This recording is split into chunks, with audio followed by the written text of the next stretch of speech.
bekorga aytishmaganki, tashqi ko'rinish aldamchi bo'ladi deb. Ko'rib turgan narsalar Nexia 1 va Nexia 2 mashinasiga tushadigan pechka radiator bo'ladi. O'ng tomonda turgan yangi, hech qanaqa qo'yilmagan, absolutni yangi. Chap tomondagi esa o'zini radiator o'zidan chiqarganimiz. Biz buni tekshirdik. Tekshirganimizda hech qayerdan ko'rishingiz mumkin. Antifriz oqmagan.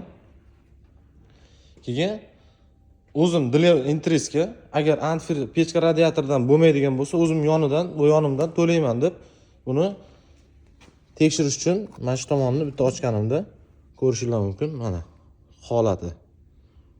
O'shaning uchun vaqti bilan antifriz almashtirish kerak, iloji bo'lsa promivka qilib turish kerak. O'shanda mana shu holat kelmaydi.